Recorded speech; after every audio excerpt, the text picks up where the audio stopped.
السلام علیکم dear friends, امید کرتا ہوں آپ خیریت سے ہوں گے۔ عدالتی کارروائی کے مراحل کے سلسلے میں ایک اور ویڈیو کے ساتھ حاضر ہوں۔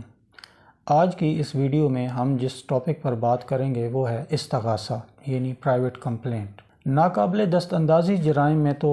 استغاثہ کے علاوہ ہمارے پاس اور کوئی چارہ جوئی نہیں ہوتی ہے کہ ہم اس پر عمل کر کے ملزمان کے خلاف فیصلہ کرا سکیں، لیکن قابل دست اندازی جرائم کے وہ کیسز جن میں پولیس FIR درج نہیں کرتی ہے اور اس میں ہم استغاثہ فائل کرتے ہیں، تو استغاثہ فائل کرنے کا طریقہ یہ ہے کہ ہم اس استغاثے میں، اس درخواست میں تفصیلی طور پر مقدمہ کے تمام حالات واقعات درج کرتے ہیں، یعنی جتنے اس میں ملزم تھے، ملزمان کا اسپیسیفک رول، ہمارے جو وٹنسز تھے ان کے نام، جو زخمی گواہان تھے ان کے نام، کیس میں اگر کوئی قتل ہوا ہے تو مقتول کا نام، جائے وقوع کا نام، کس وقت یہ وقوع پیش آیا تھا۔ اس کے علاوہ مال مسروقہ ہے تو مال مسروقہ کی پوری تفصیل لکھائی جاتی ہے، کوئی غبن کا کیس ہے تو غبن ہونے والی مال کی اسپیسیفک اماؤنٹ بتائی جاتی ہے، یعنی کہ جتنے بھی جملہ حالات واقعات ہیں جو اس کیس کے سلسلے میں ضروری ہیں بتانے، وہ ہم اپنے استغاثہ کی صورت میں اس میں لکھتے ہیں۔ یہاں پہ ایک بات آپ نے ذہن میں رکھنی ہے کہ دیوانی کیسز کے اندر جب بھی کوئی ہمارے کیس کے اندر کمی رہ جاتی ہے ہماری پلیڈنگز کے اندر، تو ہم درخواست دے کے اپنی اس پلیڈنگ میں اس کمی کو دور کر سکتے ہیں، لیکن فوجداری کیسز کے اندر جب ایک بار کیس کے اندر کوئی خامی رہ جاتی ہے تو ہم سبسیکوینٹلی اس میں کسی قسم کی ترمیم نہیں کر سکتے ہیں۔ مثال کے طور پہ ایک استغاثہ کے اندر اگر استغاثہ کے اندر اگر کسی گواہ کا نام نہیں لکھا گیا ہے یا یہ نہیں بتایا گیا ہے کہ یہ گواہ زخمی تھا، یا کسی ملزم کا نام نہیں بتایا گیا تھا حالانکہ وہ 100% ملزم تھا، بعد میں ہم اس ملزم کو یا اس گواہ کو اس کیس میں شامل نہیں کر سکتے اور اس گواہ کی شہادت کو بہت ہی مشکوک انداز میں دیکھا جاتا ہے۔ استغاثہ کی تحقیقات: جب بھی استغاثہ کی صورت میں جوڈیشل مجسٹریٹ کے سامنے استغاثہ پہنچتا ہے تو جوڈیشل مجسٹریٹ جس طرح فوجداری کیسز کے اندر FIR کے مقدمات میں ملزم کو بذریعہ سمن یا وارنٹ اس کو طلب کر لیا جاتا ہے، استغاثہ میں ایسا نہیں ہوتا ہے۔ استغاثہ میں سب سے پہلے مدعی کا بیان لکھا جاتا ہے۔ مدعی کا بیان لکھنے کے بعد اگر جوڈیشل مجسٹریٹ پھر بھی اس کی تسلی نہیں ہوئی ہے تو وہ کسی بھی شخص کو اس میں انکوائری کرنے کے لیے وہ مارک کر سکتا ہے اور بھجوا سکتا ہے۔ وہ شخص دفعہ 202 ضابطہ فوجداری کے تحت اس میں انکوائری کرتا ہے اور اپنی رپورٹ جوڈیشل مجسٹریٹ کے سامنے پیش کرتا ہے۔ اس رپورٹ کی روشنی میں اگر جوڈیشل مجسٹریٹ یہ سمجھتے ہیں کہ یہ استغاثہ جھوٹا ہے، اس میں حقیقت کے منافی بیان کیے گئے ہیں یا ایک دیوانی کیس کو فوجداری رنگ دینے کی کوشش کی گئی ہے، تو وہ اس کو دفعہ 203 کے تحت خارج بھی فرما سکتا ہے۔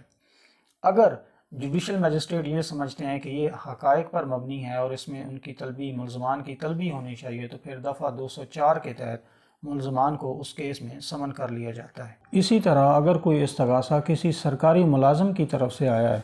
تو پھر اس میں ضروری نہیں ہے کہ سرکاری ملازم کا پہلے بیان لکھا جائے اور اس کے بعد ملزمان کو طلب کیا جائے۔ مدعی کا بیان لکھے بغیر بھی، اس سرکاری ملازم کا بیان لکھے بغیر بھی ملزمان کی طلبی کی جا سکتی ہے۔ سرسری تحقیقات میں ملزم کا حق جواب دہی: جب تک کسی بھی کیس کے اندر، استغاثہ کے کیس کے اندر ملزم کو طلب نہ کر لیا جائے اس وقت تک قانوناً وہ اپنا جواب جمع نہیں کرا سکتا، لیکن اس میں اختلاف رائے پایا جاتا ہے۔ بعض عدالتوں کے فیصلوں کے مطابق جب ایک ملزم کے خلاف استغاثہ فائل کیا جاتا ہے تو پھر جب تک اس کو طلب نہ کیا جائے تب تک وہ کورٹ میں پیش ہو کر اپنا جواب نہیں دے سکتا، جبکہ کچھ عدالتی فیصلے اس نظریے سے اختلاف کرتے ہیں اور ان کا یہ موقف ہے، اس میں یہ موقف اختیار کیا گیا ہے کہ جب ابتدائی تحقیق کی جاتی ہیں تو ہو سکتا ہے ملزم شامل تفتیش ہو کر، شامل انکوائری ہو کر کوئی ایسی شہادت لے کے آ جائے جس سے یہ ظاہر ہو جائے کہ یہ استغاثہ بدنیتی پر مبنی ہے، اور اس طرح عدالت کا استغاثہ کے بعد سمن اور وارنٹ کر کے ملزم کو بلانے کا ایک جو طویل طریقہ کار یا اختیار ہے اس سے بچا جا سکتا ہے۔ اور ویسے تو بھی یہی طریقہ اہم ہے کہ اگر ایک ملزم کو دوران انکوائری ہی شامل کر لیا جائے اور صرف مدعی کی شہادت کو دیکھنے کی بجائے اگر ملزم کی پیش کردہ شہادت کو بھی دیکھ لیا جائے تو عدالتی طریقہ کار میں مدد مل سکتی ہے اور عدالت کا وقت ضائع ہونے سے بچایا جا سکتا ہے۔ استغاثہ کا خصوصی ضابطہ: استغاثہ کا خصوصی ضابطہ: جب بھی عدالت استغاثہ میں ملزمان کو طلب کر لیتی ہے تو مدعی کا یہ فرض ہے کہ وہ جتنے ملزمان ہیں اتنی ان گواہان کے بیانات کی کاپیاں کروائے گا اور ان ملزمان کو وہ کاپیاں مہیا کی جائیں گی۔ استغاثہ پر داخل ہونے والے جتنے بھی کیسز ہیں ان میں سرکاری وکیل اس کیس کی پیروی نہیں کرے گا، بلکہ مدعی کا اپنا پرائیویٹ کونسل اس کیس کی پیروی کرے گا۔ استغاثہ کے فیصلہ کی روشنی میں اگر ملزمان بری ہو گئے ہیں تو پھر پرائیویٹ کمپلینٹ فائل کرنے والا شخص جو ہے وہ عدالت عالیہ میں اس فیصلے کے خلاف، اس بریت کے فیصلے کے خلاف 417 سب کلاس 2 کے تحت اپیل فائل کرنے کے لیے اجازت طلب کرے گا۔ یہاں پہ آپ یہ چیز مد نظر رکھیں گے کہ ایف آئی آر کیس کی بنسبت استغاثہ پر فائل ہونے والے کیس میں مدعی کا شروع سے لے کر آخر تک کنٹرول رہتا ہے۔ استغاثہ میں فیصلہ کے بعد اگر ملزمان بری ہو جائیں تو استغاثہ فائل کرنے والا شخص 417(2) کے تحت عدالت عالیہ میں بریت کے فیصلے کے خلاف اپیل فائل کر سکتا ہے۔ اس کے پاس 60 دن کا ٹائم ہے، 60 دن کے اندر وہ اپیل لگا سکتا ہے۔ ایف آئی آر کیس کی نسبت استغاثہ کیس میں آپ دیکھیں گے کہ مدعی کا شروع سے لے کر آخر تک کیس کے اوپر مکمل کنٹرول ہوتا ہے، جبکہ ایف آئی آر کیس کے اندر مدعی ایک بے بس گواہ کے علاوہ اس کا کوئی اختیار نہیں ہوتا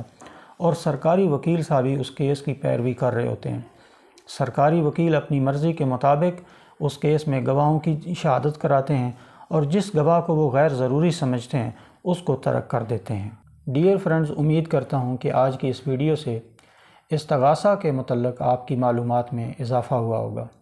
انشاءاللہ اپنی نئی ویڈیو میں آپ سے جلد ملاقات ہوگی، تب تک کے لیے اجازت دیجیے۔ اللہ حافظ۔